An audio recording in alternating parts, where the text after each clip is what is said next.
Bueno, ante todo, querría agradecer a Javier la invitación para participar en SSN. Y antes de empezar, interrúmpame en cualquier momento porque soy un partidario de hacer charlas interactivas. Entonces, si tenéis cualquier pregunta o cualquier cuestión o duda, levantad la mano y intentaré responder inmediatamente. También, antes de entrar en otros detalles, pues me veo en la obligación o en la responsabilidad de agradecer el soporte que tenemos para realizar estos proyectos de la National Science Foundation, también del Department of Homeland Security y también las ayudas que tenemos de empresas como Comcast, Amazon, Google y la iniciativa Data Transparency Lab, que es un esfuerzo conjunto entre Telefónica, Mozilla y el MIT. Como ha dicho en la introducción, pues yo llevo un mes y medio como profesor asociado en Instituto Internet Networks y ahora mismo hemos abierto el proceso de contratación para estudiantes de doctorado, así que si conocéis a algún estudiante que esté interesado en ir a España a realizar el doctorado con nosotros, por favor, estaré encantado de saberlo. Y también estoy afiliado durante 3 meses al año al International Computer Science Institute, que es una institución sin ánimo de lucro afiliada con la Universidad de Berkeley. Y el objetivo de ICSI es fomentar un poco la colaboración internacional y la investigación académica. Entre los miembros de ICSI tenemos varios Turing Awards, varios IEEE Internet Awards y también algún ACMC como Award. Y estamos también aceptando solicitudes para realizar los internships que tenemos durante el verano, que son durante 3 meses, y el periodo de aplicación será abierto prácticamente ahora en un par de semanas y mandaré el correo a Javier para, si quiere, redirigirlo a cualquiera que esté interesado dentro del SSN. Bueno, vamos a empezar ya con la parte técnica. El objetivo de la charla es un poco intentar mostrar cómo podemos obtener más información para entender cuál es el uso, el abuso y las ineficiencias que tenemos en sistemas de red reales. Normalmente vemos Internet o la interacción que existe entre un usuario o un dispositivo y un servidor en red como un pipeline en el que mandamos bits para arriba y para abajo. Y normalmente también intentamos evaluar el rendimiento de estos sistemas con unas herramientas un poco primitivas o básicas que prácticamente miden únicamente la latencia o el throughput, pero en realidad Internet se parece mucho más a esto. Este es un infograma bastante famoso que hizo Charles Minard, que muestra cómo las tropas napoleónicas fueron decayendo en número según iban desde Kaunas hasta Moscú. Y aquí podemos ver que algunas tropas se vieron bloqueadas, otras fueron redirigidas, y también el número se fue decrementando también en su retirada. Entonces es un poco como el RTT que tenemos también en Internet, ¿no? Entonces, si tenemos en cuenta lo que pasa entre un usuario y un servidor, no únicamente tenemos que tener en cuenta el socket o la conexión que existe entre sus dos dispositivos, sino que tenemos que tener en cuenta también el usuario. El usuario, en su infinita ignorancia, tal vez por desconocimiento, puede introducir sesgo en el sistema, pueden tener configuraciones en el dispositivo que pueden causar problemas. Por ejemplo, muchos dispositivos actúan como, home routers actúan como DNS resolvers cuando en realidad no deberían hacerlo. También tenemos que tener en cuenta qué aplicación está realizando su Internet. Tenemos que tener en cuenta que hay proxies y caches en la red, que son middleboxes, que también pueden afectar lo que estamos viendo. Tenemos que entender también cómo las DNS o los servidores de DNS interactúan con uno de los elementos más importantes que tenemos en Internet, que son los Content Delivery Networks, que pueden causar ineficiencias. También tenemos que tener en cuenta que si hay soporte para IPv6, si hay una carga de RNAP en el path que esté reduciendo el número de puertos disponibles para el usuario, o mismamente también la posibilidad de tener desastres naturales o problemas de ingeniería. Entonces, ¿cómo podemos analizar y caracterizar de forma correcta un sistema que tiene tantas variables y que es tan complejo como Internet? Pues tenemos una herramienta muy útil que es el método científico. Y como dice Wikipedia, que es la fuente de sabiduría que tenemos hoy en día, para ser llamado científico, un método de investigación debe basarse en lo empírico y en la medición. Y realmente tenemos herramientas para medir lo que pasa en Internet, en los sistemas reales. Entre ellas tenemos, por ejemplo, medidas activas y medidas pasivas. Las medidas activas prácticamente se fundamentan en realizar mediciones o instrumentar un dispositivo para probar el comportamiento de un sistema en concreto y cómo las diferentes partes interactúan. Las medidas pasivas nos permiten analizar de forma un tanto en paralelo, con con datos que podemos recolectar pasivamente de la red, por eso se llaman medidas pasivas, cómo es que está pasando realmente con tráfico real o con usuarios reales. Entonces, si ponemos estas dos características juntas, podemos entender y obtener una buena caracterización de todo el sistema en su conjunto y de todos los elementos que forman parte de él. También nos permiten identificar problemas. Y una vez que identificamos los problemas y vemos cómo se comporta el sistema, podemos proponer soluciones que realmente atajen el problema. Entonces, en el resto de la charla voy a empezar primero describiendo algunos de los esfuerzos que hicimos en los últimos años para medir Internet de forma activa con la herramienta Netalizer, un esfuerzo que estamos haciendo ahora para medir el tráfico móvil a través del Lumen Privacy Monitor, la posibilidad de tener métodos híbridos que combinen las propiedades de los métodos activos y pasivos, que es algo que no se ha explorado todavía, pero tiene muchísimo potencial. Y al final me gustaría decir algunas experiencias o algunas conclusiones basadas sobre todo en las experiencias de intentar medir Internet con usuarios reales y con cargas reales. Bueno, Netalizer. Netalizer es una herramienta que permite a los usuarios medir cómo su conexión a Internet está configurada y si hay alguna ineficiencia o algún tipo de problemas en la configuración. Y uno de los beneficios de Netalizer es que se mide desde el eje de la red, desde el edge. No estamos midiendo nada dentro de la red, sino que estamos haciendo que los usuarios ejecuten nuestra aplicación y sean capaces de detectar anomalías dentro de su red y de esa forma nosotros obtener información sobre las diferentes ISPs que existen en el mundo. Como usuario puedes usar Netalizer en tres formas diferentes. La primera es con un Java Applet que corre en el browser. Esto debería desaparecer y afortunadamente muchos browsers ya no soportan Java y estamos intentando traducir el test, los diferentes tests que ejecutamos a JavaScript. Pero por desgracia no podemos implementar todos los tests en JavaScript porque hay ciertas limitaciones de la API que no nos permiten medir lo mismo que hacemos en Java. También puedes usarlo como un cliente en la command line que te genera los tests y te da al final un informe sobre el estado de tu Internet. Y desde el 2013 también tenemos una aplicación Android que puedes ejecutar en tu móvil y te va ejecutando los diferentes tests y te da al final también un resultado. La arquitectura es bastante sencilla y lo que se hace es tener un frontend el cual es conectado al cual acceden los dispositivos y el frontend decide qué servidor en el backend va a ser el que se encargue de ayudarte a debuguear tu Internet. Cada servidor del backend tiene servidores específicos que te permiten analizar un aspecto en concreto de Internet. Por ejemplo, tenemos algunos tests para detectar si hay un HTTP proxy que esté inyectando cabeceras o inyectando JavaScript. También para detectar hidden proxies, detectar si hay DNS interception, si hay algún DNS proxy que esté modificando el tráfico y redirigiéndote a algún lado. O también podemos ver otras técnicas un poco a más bajo nivel, como ver si hay algún problema en el Minimum Transfer Unit en todo el canal que existe del cliente hasta tu servidor. Entonces el cliente del usuario interactúa con todos estos servidores y al cabo de unos minutos obtiene un resultado que permite a los usuarios entender un poco qué está pasando con su conexión de Internet desde su perspectiva. Esta es una lista un poco pesada de todos los tests que soporta Netalizer. En total son en el orden de unos 120. Y aquí podéis ver que prácticamente intenta abarcar todas las capas posibles de la pila de protocolos desde user space. Cuando mis compañeros publicaron Netalizer por primera vez en 2010, antes de que yo llegase a ICSID, uno de los reviews de INC dijo que los métodos del test estaban horripilantemente muy bien pensados y diseñados. Y la verdad es que hasta a día de hoy yo creo que es la herramienta más potente que puede permitirte obtener un conocimiento de tu conexión más detallada que existe.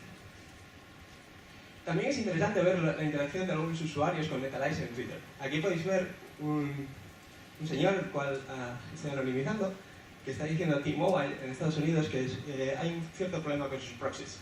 Y la realidad es que Netalizer le ayudó a identificar que T-Mobile estaba teniendo una vulnerabilidad en los proxies HTTP que había sido identificada 5 años atrás y que nunca se había molestado en identificar ni debuguear. Entonces también tiene un impacto real en lo que realmente para intentar hacer que los operadores y los usuarios tengan un acceso a Internet más eficiente y también más seguro. El usuario después nos mandó un tweet diciendo que tenía a los senior engineers de T-Mobile usando la aplicación y que estaban impresionados con la calidad de la aplicación. Y también recientemente, en el estudio que voy a detallar a continuación, uno de los ingenieros principales de T-Mobile, que se encarga de las tecnologías y transición hacia IPv6, está también bastante impresionado con lo que estamos haciendo y es gratificante ver que realmente se usa. Como he dicho, estamos usando los usuarios reales para medir cómo se comporta Internet. Entonces estamos haciendo un poco de crowdsourcing. Esto tiene unas ventajas porque te permite acceder prácticamente a cualquier ISP en cualquier país del mundo. Y de hecho tenemos acceso virtual a casi todos los países del mundo, incluyendo Bután y otros sitios que normalmente son bastante difíciles de acceder para medir cómo Internet se comporta en esos sitios. También te proporciona datos de muy alta calidad. Prácticamente estás midiendo todo lo que ves. Pero el problema es que también tienes fuentes de sesgo como los diferentes contextos del usuario, los diferentes contextos de los dispositivos. Entonces lo que tenemos que hacer o tener muy en cuenta a la hora de realizar este tipo de medidas es intentar obtener el contexto del dispositivo para poder eliminar o identificar las fuentes de ese sesgo. Por ejemplo, una fuente muy común de error es usuarios que están midiendo su conexión a Internet a través de una VPN. Puedes pensar que realmente están conectados a través de una IP residencial, pero en realidad están viviendo un servidor que está en la cloud. Entonces es importante saber cuándo estas situaciones están ocurriendo para evitar derivar conclusiones que no son las correctas. En cuanto a los resultados, Netalizer ha sido un proyecto bastante fructífero en publicaciones académicas. El primer paper, que es el de Internet Measurements Conference en 2010, describe un poco la arquitectura, la metodología y es una buena survey del estado de Internet en 2010. Después también hicieron un paper en 2011 en el que demuestran las manipulaciones de DNS que una compañía que se llamaba Paxfire estaba haciendo en Estados Unidos. Paxfire ofrecía una cierta cantidad de dinero a pequeños operadores en Estados Unidos de cable, a cambio de meter este DNS resolver en su network. Lo que estaban haciendo era, cuando un usuario metía un typo en la URL, les redirigía a un partner que les ofrecía un e-commerce site. Pero también estaban redirigiendo a los usuarios hacia otros partners de forma no transparente, digamos. Paxfire denunció a ICSI, porque decían que lo que se estaba haciendo era con intereses comerciales. Y lo curioso fue que el FTC, la Federal Trade Commission, apoyó a ICSI y al final acabó con la compañía yendo a bancarrota por las prácticas que estaban implementando en la red. También hay algunas publicaciones sobre el comportamiento de DNS a nivel global, la presencia de web proxies, un estudio sobre los certificados que debes esperar de confianza en un teléfono Android y cómo ciertos operadores están inyectando certificados que les podría permitir hacer running the middle attacks sin que te des cuenta. Y también estudios sobre la presencia de proxies más específicos en el caso de redes móviles, violaciones de privacidad en proxies móviles. Muchos operadores están inyectando una cabecera única que te identifica de forma única. Entonces, en todo el tráfico HTTP está identificado que viene de tu dispositivo y esto se usa también para fines comerciales y de marketing. También hemos presentado la semana pasada un estudio que usa en parte Netalizer para analizar qué tipo de garantías de seguridad y privacidad puedes esperar cuando te conectas a Internet a través de una VPN. Y, por ejemplo, descubrimos ciertos servicios que están interceptando tu tráfico encriptado. Y últimamente también, que es el estudio en el cual me voy a centrar, realizamos un estudio en el que intentamos identificar la presencia de carrier RNAs, que son unos dispositivos que permiten multiplexar una dirección IP para varios usuarios, y cómo estas pueden afectar el rendimiento de tu conexión a Internet. Entonces vamos a mover, a seguir este hilo y vamos a empezar a analizar cómo podemos detectar carrier RNAs. La prensa últimamente se empezó también a cubrir el hecho de que estamos quedándonos sin direcciones IPv4. De hecho, 4 de los 5 registros ya no tienen direcciones IPv4 disponibles.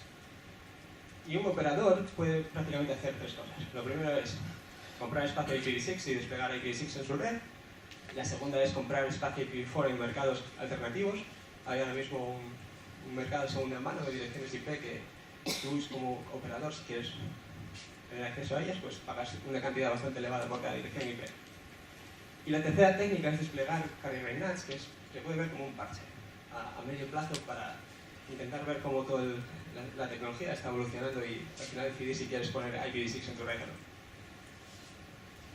no. Lo curioso es que, pese a que ya se llevan años diciendo que IPv4 está a punto de acabarse, vemos que el número de ISPs que realmente soportan IPv6 es muy reducido aún. Entonces, están intentando poner parches que realmente no ayudan a solucionar el problema. Lo que pasa cuando pones una carrier NAT es lo siguiente. Aquí ya podemos ver el caso típico de un usuario que se conecta a internet a través de su home router. Y tu home router es en realidad una NAT. Está permitiendo que varios dispositivos en tu casa compartan una única dirección IP. El segundo caso es lo que pasa típicamente en un escenario móvil. Aquí el operador es el que está poniendo una NAT y permitiendo que varios usuarios estén compartiendo una misma dirección IP. Pero esto, la diferencia es que en tu caso tú eres el único subscriber y en este caso estás compartiendo una dirección IP con varios subscribers. Estos dos casos se llaman NAT4-4 porque tienes una NAT en el camino. Pero también hay otro segundo escenario que es cuando tú estás conectado a través de varias NATs y tienes varias NATs integradas. Y estas NATs pueden comportarse de forma bastante diferente. Y esto se llama el NAT4-4-4 escenario. Y aquí podemos ver, por ejemplo, un usuario que está conectado a través de su home router, que ya tiene ya una NAT, con un ISP que también tiene una NAT a continuación. Entonces, ¿cómo podemos identificar si un ISP tiene una NAT en el camino? ¿Alguna idea? ¿No? Bueno, el truco es mirar direcciones IP. ¿Y algún servicio que te permita obtener direcciones IP a escala? ¿Algo para acceder a contenido ilegal? ¿No? BitTorrent. BitTorrent tiene dos modelos. El primero es el clásico, en el que hay una serie de trackers que mantienen los logs de todos los usuarios que están conectados y su dirección IP. Y el otro es lo que se llama el Distributed Hash Table, en el que cada peer mantiene una lista de los peers a los que están conectados. Lo interesante es que la API de BitTorrent te permite identificar con quién estás conectado. Y esta información proporciona la dirección IP de ese dispositivo. Entonces aquí podemos ver que el usuario A está diciendo al crawler que implementamos para obtener esta información que está conectado con el otro peer B que tiene una dirección privada, 10.53.37.4. El IANA, que es la organización que se encarga de distribuir las peticiones IP a través de las diferentes ISPs, reservó unos bloques de direcciones IP privados para el uso de redes internas o privadas. Entonces estos son los bloques 10/8 o 100, 172, 192. Y entonces esto podemos identificarlo o usarlo como una señal para identificar la presencia de NATs. Después construimos un grafo y en las charlas anteriores hemos visto cómo analizar grafos y también cómo representarlos.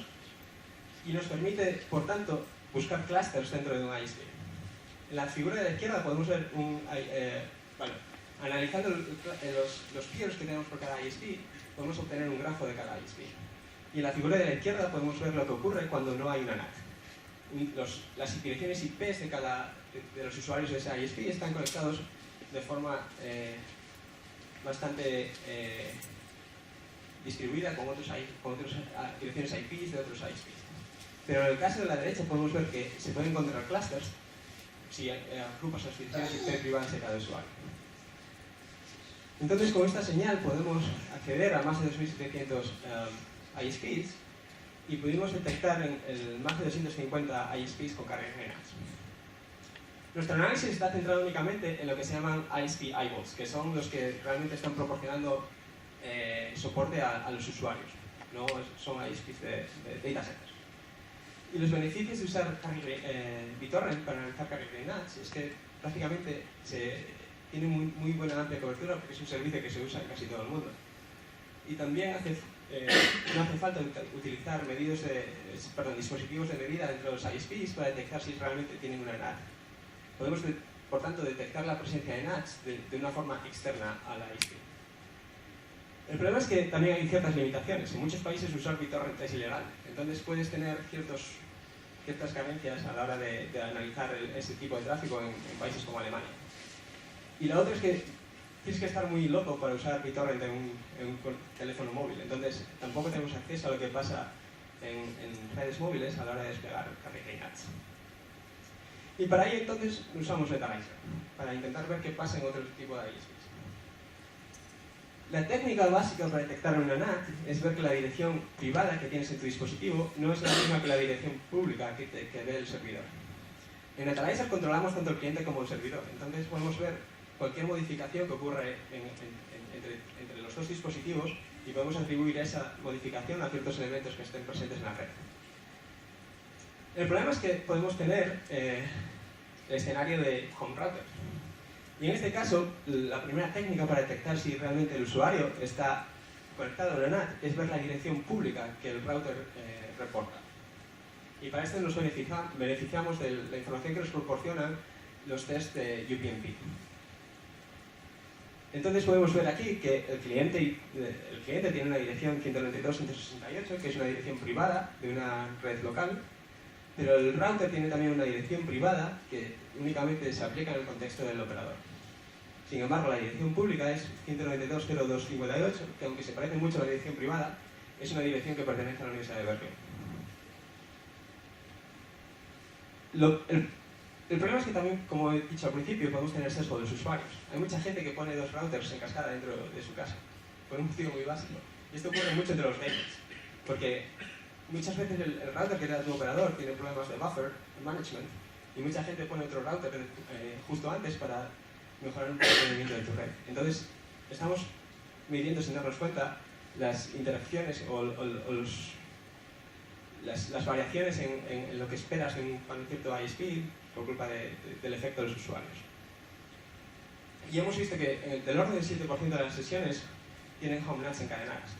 Y esto únicamente también no se aplica únicamente al contexto de las home routers, perdón, de las home networks, sino que también puede ocurrir, por ejemplo, en redes universitarias o en hoteles, donde puedes tener varios NATs en cascada. Con Netalizer pudimos acceder a 1500 ISPs y pudimos ver que 194 de ellos son residenciales y tienen una carriera NAT. Pero realmente la penetración de carriera NATs es mucho más alta en operadores móviles. Los beneficios de usar Netalizer es que tenemos acceso a la información IP del dispositivo realmente. Tenemos el contexto, sabemos que esta dirección IP pertenece al dispositivo. No tenemos que inferirla como tenemos que hacer con BitTorrent. También nos permite acceder a redes celulares y residenciales y tenemos la posibilidad de extender los tests para ver otras propiedades de las NATs. Y eso es lo que vamos a describir a continuación. No obstante, antes de ir en más detalles sobre cómo están configuradas las NAT, intentamos analizar la presencia de estos dispositivos a través de varias regiones del mundo. Como podéis ver, en el caso de ISPs residenciales, APNIC, o sea, Asia-Pacífico y Europa, son las regiones que más NATs tienen. Curiosamente, África tiene una penetración del 5%, que es bastante sorprendente porque uno asumiría que son los que tienen menos direcciones IPs. Pero en realidad lo que pasa es que tampoco tienen tantos usuarios conectados a Internet. Entonces, los aspectos económicos también juegan un factor bastante importante en la presencia de NATs. Y en el caso de redes celulares, prácticamente casi todos los operadores tienen una carga de NAT desplegada. Lo curioso es que si miras el despliegue por regiones, puedes ver que África son también la región donde los ISPs móviles no despliegan NATs. Y esto también les supone un gasto adicional porque puedes gastar recursos en la red haciendo pings exteriores a las direcciones IP de los usuarios. Estás consumiendo los canales de la radio y ellos prácticamente permiten que eso esté ocurriendo. Entonces, ¿cómo podemos caracterizar las NATs? Lo primero es intentar estudiar un poco los rangos de direcciones IP que utilizan. Aquí podemos ver que la mayor parte de las carrier NATs los ISPs reservan el espacio 10/8 para asignar las direcciones IP privadas de los clientes.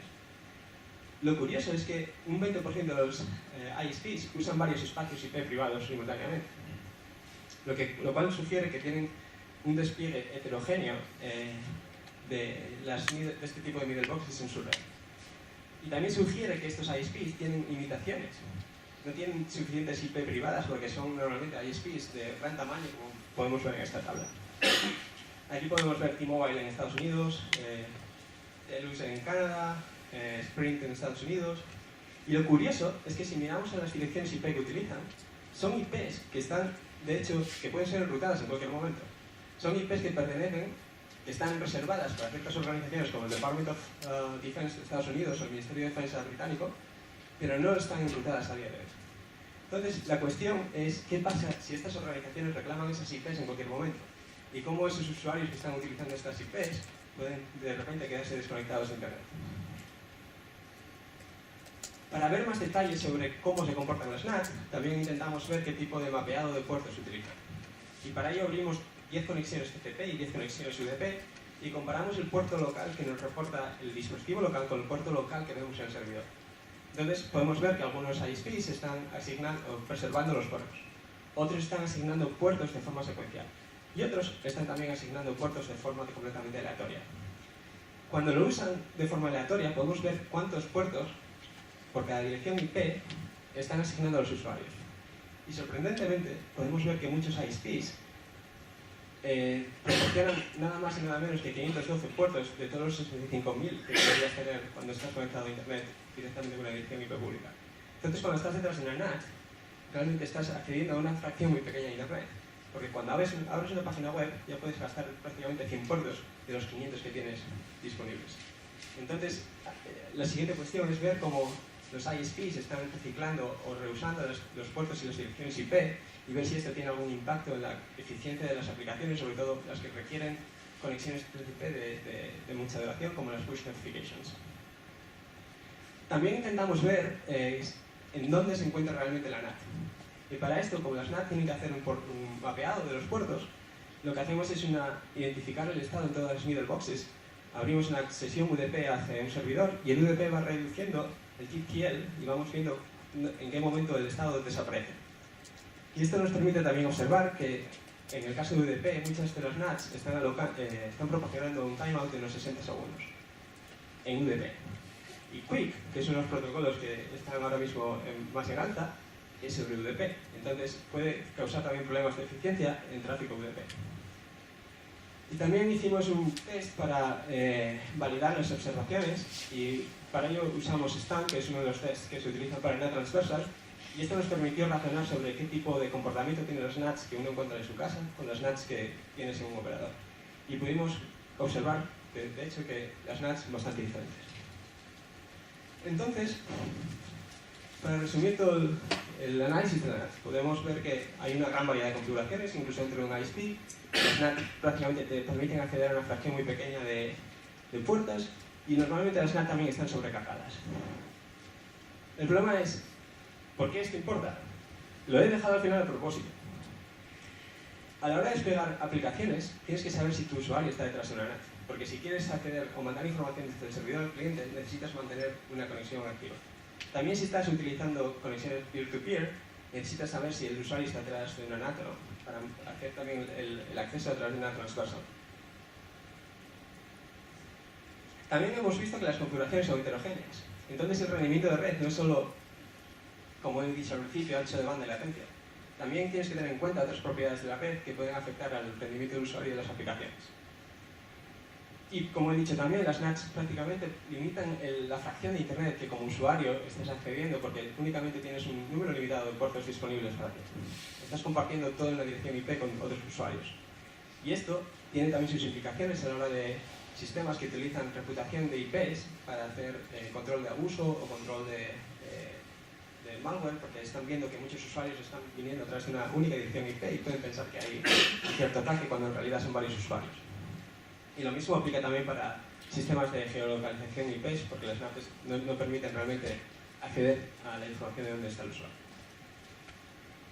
Pero el problema más importante es que no entendemos cómo se comportan las NATs. Y los operadores claramente tampoco tienen mucha idea de qué ocurre. Preguntamos en el paper de INC, hicimos una survey en diferentes redes, foros de operadores, y les preguntamos por qué despliegan una NAT. Y muchos dicen que es prácticamente una presión de mercado. No tiene mucho sentido para ellos, salvo el hecho de que tienen limitaciones de direcciones IP. Para más detalles podéis ver el paper que fue presentado la semana pasada. Y ahora vamos a ver cómo se pueden utilizar otro tipo de medidas, que son las pasivas, para ver otro tipo de cosas. Las medidas activas, como pudisteis observar, únicamente te permiten analizar lo que estás instrumentando. No te permiten ver cómo las aplicaciones o los protocolos se comportan realmente en tiempo real. Y si quieres acceder a este tipo de datos, tienes muy pocas opciones. O preguntas a una ISP que te dé los TCP dumps o los pickups, que normalmente no te los dan por motivos obvios de privacidad. Utilizas unos proxies para interceptar el tráfico, o pides a usuarios que ruteen su teléfono y después, por ejemplo, corres TCP dump en ellos. El problema es que todos ellos tienen sus limitaciones. Las trazas de la ISP no tienen el contexto del dispositivo. Son una middlebox que únicamente ven lo que ellas ven. Y en el caso de TCP dump es bastante difícil convencer a la gente para que rutee su teléfono, porque muchos de ellos no saben tampoco ni las implicaciones de seguridad que esto tiene ni cómo hacerlo. Entonces, lo que pensamos durante mucho tiempo fue cómo podemos instrumentar dispositivos móviles para que nos den trazas de tráfico real en user space. Y esto fue una herramienta, el resultado de esto fue una herramienta que está disponible en Google Play que se llama Lumen Privacy Monitor, que analiza, intercepta todo el tráfico de las aplicaciones y lo analiza en el dispositivo localmente. Aquí voy a demostrar un poco cómo la interfaz de la aplicación, que está centrada principalmente en identificar violaciones de privacidad y qué tipo de trackers están obteniendo tu información. Entonces aquí, una vez que cliqueas en el botón, puedes navegar a diferentes aplicaciones y ver, por ejemplo, para Marca, que es un periódico bastante conocido de deportes en España, toda la información que están obteniendo sobre ti y la organización responsable o con qué tipo de organización están compartiendo. También proporcionamos una breve descripción de qué tipo de datos y por qué son importantes para ti. Una vez que estamos coleccionando todos estos tipos de datos, también queremos analizar un poco el ecosistema móvil. Y como vimos en la charla anterior, también estamos intentando hacer visualizaciones del grafo. En esta figura podéis ver en el centro, aquí tengo un puntero, todos estos nodos del centro son trackers que hemos identificado. Los nodos azules son aplicaciones gratuitas, los verdes las de pago, y las lilas son las de preinstaladas. Y entonces podemos ver las interacciones que existen entre los dominios y las aplicaciones. Por ejemplo, Caterroad, que es una aplicación de niños, está usando 16 diferentes trackers, y podemos también ver cómo los trackers están obteniendo información agregada de varias aplicaciones. Pero realmente esto no tiene mucho que ver con identificar propiedades de la red. Es únicamente una herramienta que hicimos para los usuarios para darles un incentivo para que nos ayuden a coger trazas de tráfico. ¿Y cómo obtenemos tráfico en user space? Pues bueno, usamos un permiso de Android que se llama el VPN, Find VPN Service, que te permite crear una interfaz virtual. Entonces todo el tráfico de las aplicaciones que corren en tu móvil van hacia esa interfaz, y lo que hacemos es, en vez de mandar el tráfico como se espera de un cliente de VPN a un servidor VPN, lo que hacemos es una especie de localhost proxy y obtener todas las trazas en el dispositivo local. El problema es que por un lado estás leyendo raw packets, estás leyendo las cabeceras IP, TCP o UDP. Pero en el otro, como estás corriendo user space, tienes que usar sockets de Java. Esto es bastante complicado y nos llevó varios meses hacerlo de forma eficiente. Porque cuando mandas o cuando identificas un flujo nuevo, un TCP SYNC de una aplicación, lo que haces es coger el puerto de destino, la dirección de destino, ver si es TCP o UDP y abres un socket a ese destino. Pero el problema es que cuando estás recibiendo datos, estás leyendo un stream y tienes que reconstruir las cabeceras IP, TCP, UDP en real time en user space. Y hacer esto en user space es bastante complicado, sobre todo de forma eficiente. Después también les damos a los usuarios la opción de realizar interceptación de tráfico encriptado para ver qué tipo de información está transmitiéndose por HTTP. Y esto lo estamos usando nosotros para ver qué tipo de técnicas utilizan las aplicaciones a la hora de usar Telegram. Después cogemos todos estos datos y los mandamos a un proceso que está encima, que nos permite obtener la información contextual del dispositivo, por ejemplo, cuál es tu número de teléfono, cuál es tu IMEI, qué tipo de contactos tienes, y analizar todo ese contenido en el payload de las aplicaciones. Y esto es lo que te mostramos, pues si ejecutas la aplicación a la hora para un poco iluminar cómo tus aplicaciones se comportan en el dispositivo. Y obviamente necesitamos acceder a datos de los usuarios para llevar a cabo nuestra investigación. Pero lo que hacemos es obtener trazas completamente anonimizadas. No mandamos todo el payload, sino que mandamos aplicación X, habló con xyz.com, usó el protocolo BLA, a dirección IP BLA, y mandó el IMEI. Pero no queremos saber el valor de tu IMEI, ni queremos saber el valor de tu cuenta de correo. Todos los datos son anonimizados y tampoco hacemos un mapeado de las trazas con el usuario. Además de esto, no estamos mandando ningún tipo de actividad que detectamos del browser. Porque las aplicaciones, prácticamente todas ellas, se comunican con el mismo número de servidores, ya que son dominios que están embedidos en el código, bien a través de una librería de terceros. Pero el tráfico del navegador sí puede revelar la identidad del usuario de forma única, y es algo que también queremos evitar. De hecho, en Estados Unidos, cuando estás haciendo este tipo de investigación que involucra a usuarios, tienes que tener un protocolo que se llama el IRB Protocol, en el que tienes que especificar qué tipo de datos estás cogiendo y con qué fines los vas a usar. Entonces, cualquier modificación en el data harvesting que estás haciendo, tienes también que reportarlo y pedir aprobación. Por todas estas anonimizaciones que estamos haciendo, el IRB considera este estudio como non-human subject, ya que no estamos cogiendo ninguna información de los usuarios. Si queréis saber más sobre las técnicas que usamos en Haystack o Lumen, pues toda la información está disponible en este paper de Archive. Y vamos a ver un poco lo que realmente estamos obteniendo con estas informaciones. Hicimos primero un análisis de los protocolos que vemos a través de todas las aplicaciones. Y vemos que HTTPS es el protocolo dominante. El problema es que nadie sabe cómo realmente se utiliza HTTPS en realidad. Entonces, si tú vas a la documentación de Android y miras cómo abrir una sesión TLS, la información es bastante complicada para un desarrollador medio. No tienen la capacidad de entender realmente qué está ocurriendo ni saben por qué tienen que realizar técnicas, por ejemplo, como Certificate Pinning, para asegurarse de que no hay ningún agente en el medio que esté interceptando el tráfico.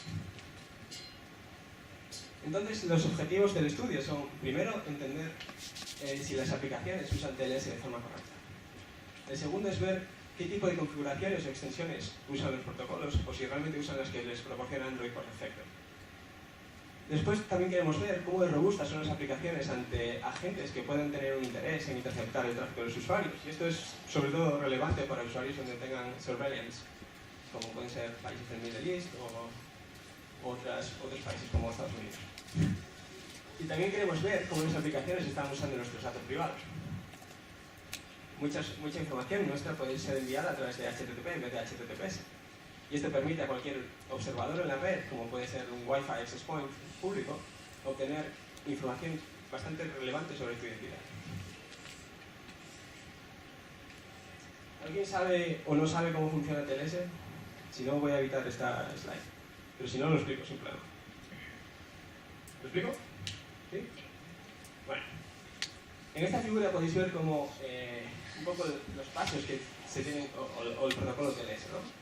En azul es el three-way handshake de TCP. Primero tienes que tener una sesión TCP o UDP abierta con el servidor. Y una vez que tengas ya la conexión, el cliente tiene que mandar un mensaje que se llama client hello al servidor. Y en este mensaje, el cliente dice al servidor qué tipo de encifrados soporta, junto con otra información como las extensiones. El servidor después responde con server hello al cliente y aquí pues hay información como el cifrado final que se va a usar en la sesión o los certificados que se van a usar.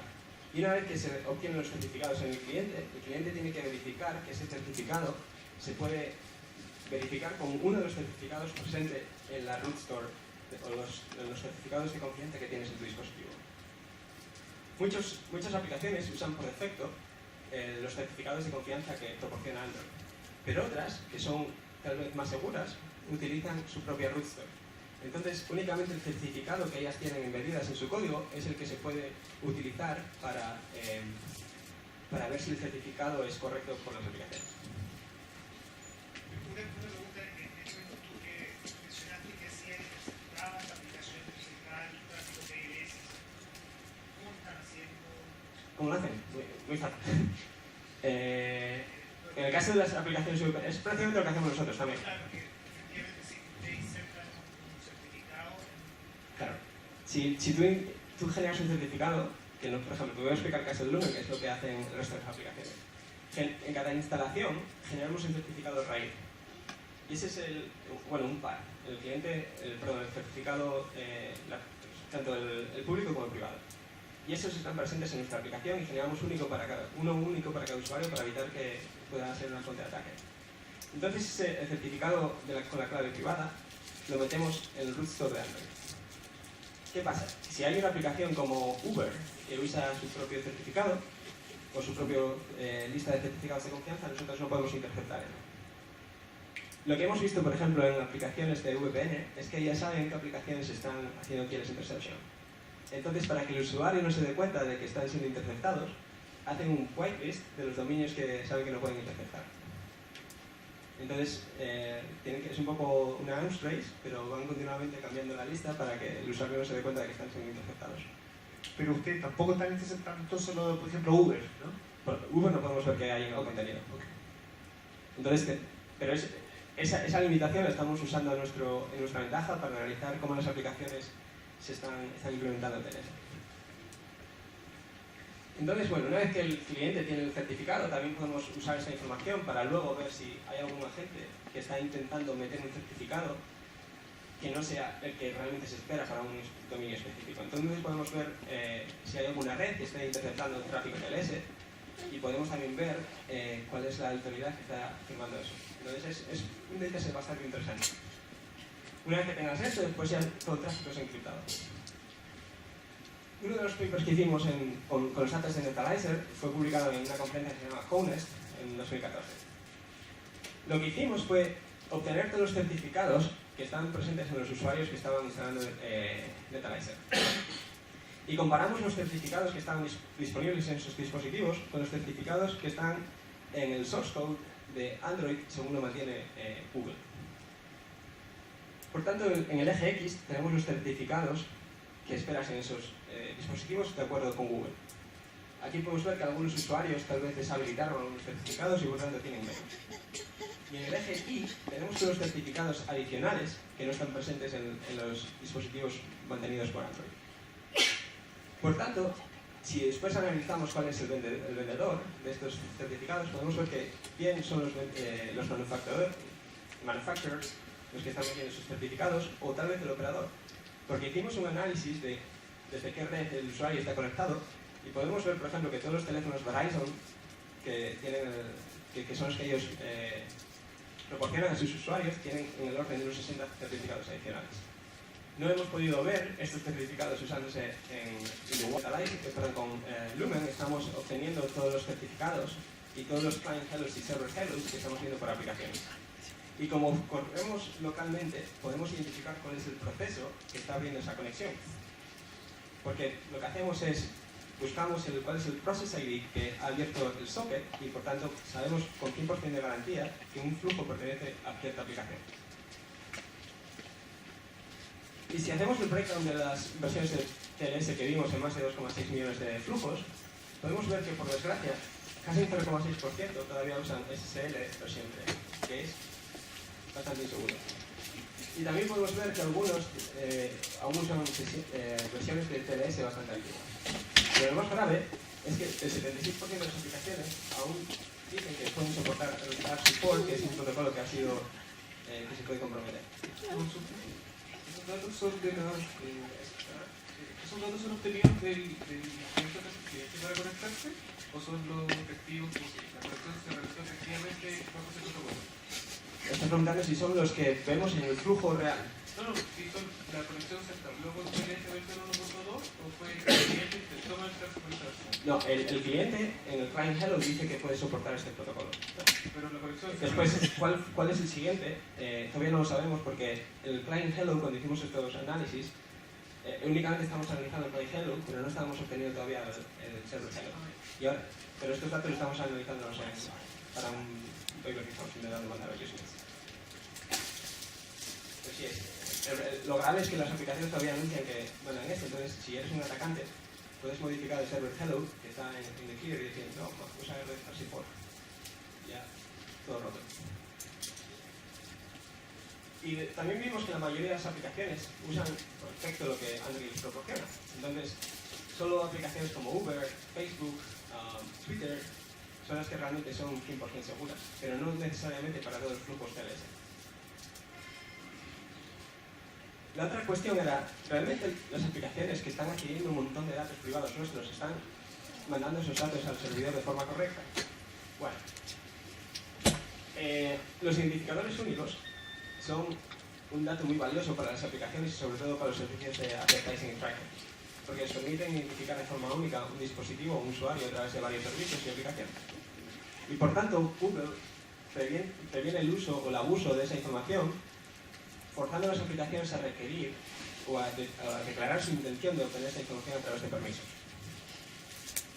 El problema es que si la aplicación después, el usuario les da acceso a esa información, pero la aplicación después está mandando en tráfico sin encriptar, pues es prácticamente proporcionar a cualquier agente malévolo el metadato que necesitas para identificar realmente al usuario.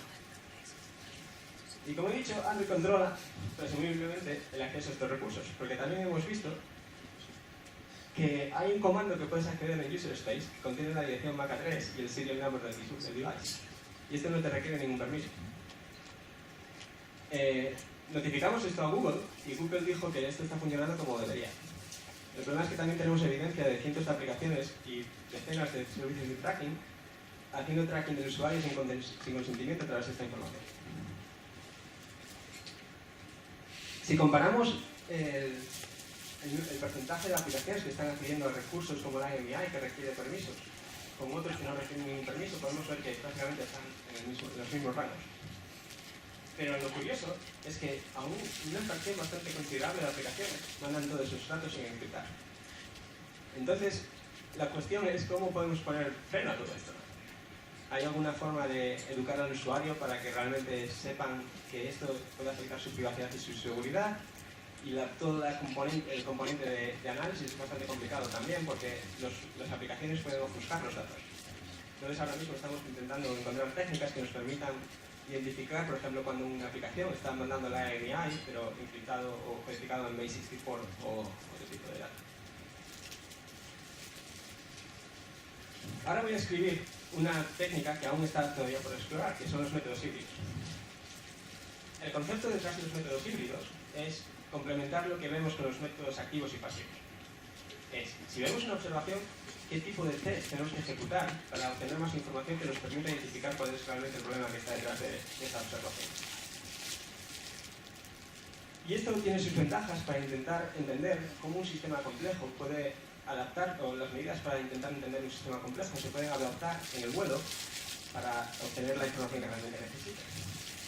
Pero el problema es que todavía no se ha estudiado mucho, porque el problema es que no sabes cuál es la anomalía que debes de detectar y qué medidas son las que realmente son necesarias para obtener la información.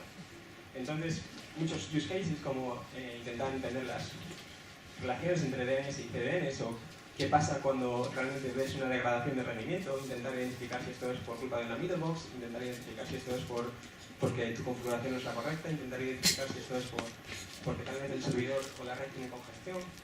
Entonces, es bastante complicado intentar hacer que el sistema funcione correctamente y que pueda lanzar los tests correctos. Y ya para acabar, quiero mostrar las conclusiones o tal vez un poco las experiencias después de estar varios años haciendo medidas.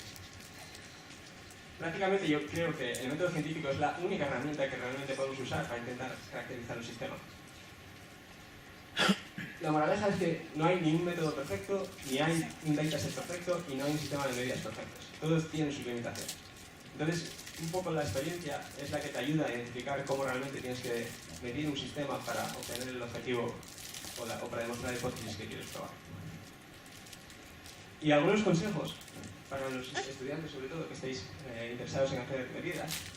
El primero es que debéis de cuestionar todo y ser atrevidos a hackear un sistema e intentar entender realmente cómo se comporta. No vale con leer el ArcSys de los protocolos, sino que también debéis de intentar jugar con las aplicaciones y los protocolos y ver cómo realmente se comportan en un escenario real. Lo otro es que debéis salir de la burbuja académica. Muchas veces estamos analizando servicios o sistemas que no tienen mucho sentido o mucha aplicación en la vida real. Entonces, una forma de combatir esta limitación es yendo a operadores, yendo a servicios a proveedores de servicios y preguntarles qué tipos de problemas o retos tienen en su día a día para intentar ponerles una solución. Lo siguiente es también echar mucho tiempo en plantear bien el problema y en definir cuál es la hipótesis de lo que quieres realizar. Muchas veces hay muchos estudios que cuando estás revisándolos ves que obtuvieron acceso a un dataset y analizan lo primero que se les ocurre sin tener realmente un objetivo detrás. Y esto al final se traduce en que esos papers son de baja calidad o que realmente no tienen ninguna implicación en la vida real. También Elisa mencionó que era importante colaborar y realmente es esto es tal vez la base de toda la colaboración académica. Cuando realmente no tienes los accesos o el acceso a los datos, muchos académicos estamos disponibles para que nos preguntéis y por ejemplo, compartir los datos con vosotros. Muy raras veces el académico va a decir que no. Y también los académicos pues tenemos una limitación que es la mano de obra. Y muchas veces cuando hay un estudiante interesado en colaborar con nosotros, pues normalmente vamos a hacer todos los puentes que podamos para que esa colaboración al final llegue a cabo. Otra característica que creo que es muy importante es ser persistente y revisitar los datos periódicamente. Y para ello es bastante útil tener los scripts actualizados, tener todos los datos en una base de datos que te permita ejecutarlo de forma automática sin tener que echar mucho tiempo después en volver a analizarlo. Y finalmente, sobre todo, por ejemplo, en el caso de una aplicación, un análisis como Haystack o Lumen, o cualquier estudio en el que estéis interpretando tráfico de usuarios, tenéis que tener los estándares éticos muy, muy altos.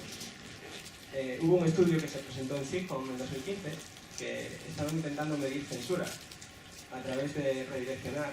Ibas a la página de un profesor y la página web usaba JavaScript para contactar ciertos dominios que podían potencialmente comprometer el usuario.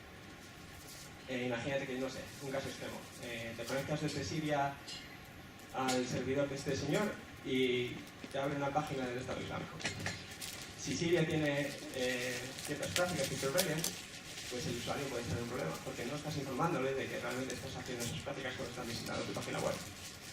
Esto hizo que la comunidad de medidas obliga a partir de ahora a tener una sección de las implicaciones éticas de cada estudio. Y creo que es un paso bastante positivo. Y finalmente, la experiencia es lo que realmente importa. Es muy importante que colaboréis y que preguntéis a los más seniors, porque son realmente los que ya usaron muchos datos. Y no es que sepan más, sino que ya lo hicieron antes que vosotros. Entonces, no debéis de tener ninguna vergüenza o ningún tipo de barrera a la hora de preguntar y ser básicamente obtener feedback, bien sea muy negativo, no es algo personal, sino que es algo que realmente si te dan feedback es para que tu investigación sea lo mejor posible. Bueno, si tenéis alguna pregunta o si queréis acceder a cualquier tipo de datos que estemos recolectando, ahí tenéis mis contactos y estoy encantado de responder cualquier correo que tengáis. Y también os animo a instalar la aplicación Lumen y que nos deis feedback sobre cómo os encontráis algún problema o sobre cómo mejorar.